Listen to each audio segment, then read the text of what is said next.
I think we have a situation developing. You know what's cool is if I had a dime for every time I saw you two in a mob-based show, I'd have 2 dimes, which is not a lot, but it's crazy it's happened twice. You guys worked together in Peaky Blinders before this. Oh yeah. What does it feel like this time around? What's different? Different show. Like, it's a very different show, like in some aspect. You were a priest. I was a priest And in I Peaky was Blinders. Alfie Solomons, who was a Man of the cloth. Yeah, there you go. I was a man of the cloth as well, Yeah.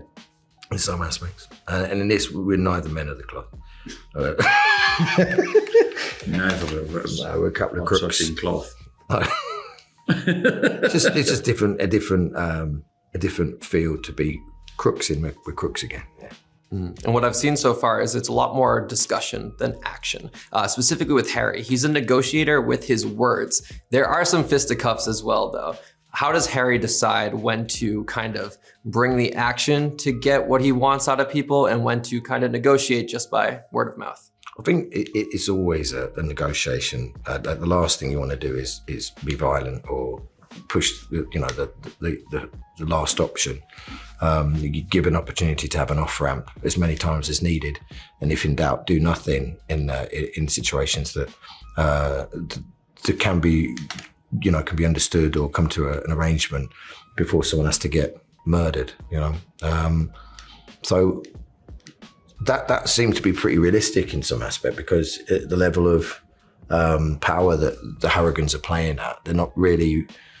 There are foot soldiers dealing with that, which you don't really see on screen. And, there's a huge network underneath them, where I suppose you'd see more obvious physical violence going on. So I think being a fixer for the family, majority of it will be negotiation, money, ideology, coercion, corruption, ego, and influence. Yeah, it's a big chessboard. There's a lot of different pieces at play. And with your character specifically of Kevin, he seems to be at the centerpiece of all of what's going on right now because of his son, Eddie.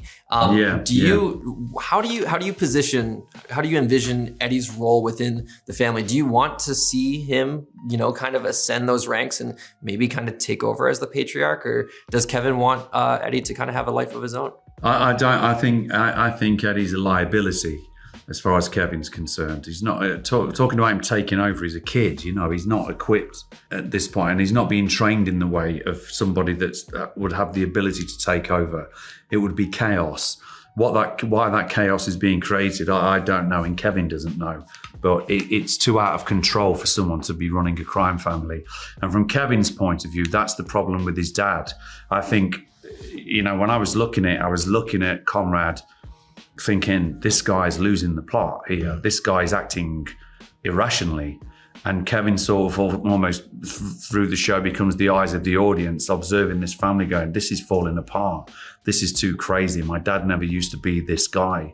He was always the maniac, but it was very sort of considered, organised. Yeah, now it's just becoming mental, and so I think Kevin's looking at the people around him, thinking, this is going off the rails and somebody needs to take a hold of it. And that isn't somebody like Eddie. Very much so. Tom, I'll wrap with this really quickly. I was introduced to your work with Inception back in 2010, absolutely magnificent film.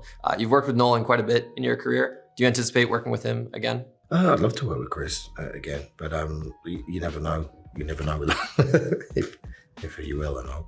Yeah, the Odyssey looks phenomenal, so really cool to see what he's cooking up there. MobLand is also phenomenal, guys. You're both great in this show. Thank you again for your time. Thanks, mate. Thank you. What is this, in Taliban? Oh, no. When Conrad gets going, you're going to wish you was.